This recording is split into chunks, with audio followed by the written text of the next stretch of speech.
Hi viewers, இன்றைக்கி நம்ம சேனலில் நேந்திர பழத்தை வச்சு டிஃப்ரெண்ட்டான ஒரு ரெசிபி பார்க்கலாம். இதுக்கு நான் 3 நேந்திர பழம் எடுத்திருக்கேன். இதை இந்த மாதிரி கட் பண்ணிவிட்டு இட்லி பாத்திரத்தில் வச்சு வேக வச்சு எடுத்துக்கலாம்.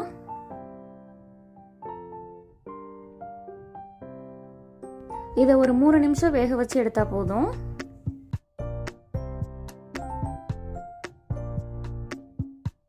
இப்போ இதை 3 நிமிஷத்துக்கு அப்புறம் ஓப்பன் பண்ணி பார்க்குறோம். நல்லா வெந்திருக்கு. இதை வேறு பிளேட்டுக்கு மாற்றிக்கலாம்.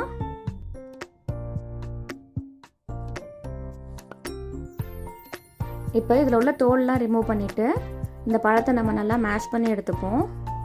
இது நல்லா மேஷ் பண்ணிவிட்டு இது கூடவே கோதுமை மாவோ இல்லை மைதா மாவோ சேர்த்து சப்பாத்தி மாவு பதத்துக்கு மாவு ரெடி பண்ணி வச்சிடலாம். அடுத்து இதுக்கு நம்ம பூர்ணம் ரெடி பண்ணிப்போம். இதுக்கு ஒரு பேனில் 1 ஸ்பூன் நெய் சேர்த்துட்டு 1 கப் துருவின தேங்காய் சேர்த்து நல்லா வறுத்துக்கலாம். இதை நல்லா வறுத்துட்டு வேறு பவுலுக்கு மாற்றிப்போம்.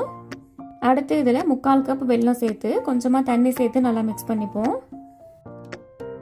இந்த வெல்லம் நல்லா கரைஞ்சி வந்தோடனே கையில் எடுத்து பார்க்கும்போது பிசு பிசுன்னு இருக்கும். அந்த ஸ்டேஜில் நம்ம இந்த தேங்காவை சேர்த்து நல்லா கலந்து விட்டுக்கலாம். கூடவே ஒரு டீஸ்பூன் ஏலக்காய் தூள் சேர்த்துப்போம். அவ்வளோதான். இது நல்லா திக்காகி வந்தோன்னே நம்ம ஸ்டவ் ஆஃப் பண்ணிக்கலாம். அடுத்து இந்த மாவை கொஞ்சமாக எடுத்து கையில் வச்சு தட்டி அந்த ஸ்டஃபிங்கையும் உள்ளே வச்சு நம்ம இந்த ஷேப்புக்கு மாற்றிக்கலாம்.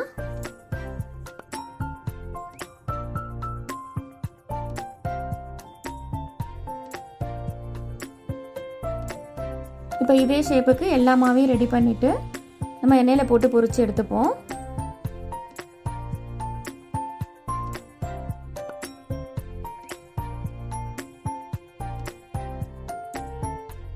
பாருங்கள், இந்த மாதிரி கோல்டன் ப்ரௌன் வந்தோடனே நம்ம வேறு பிளேட்டுக்கு மாற்றிக்கலாம்.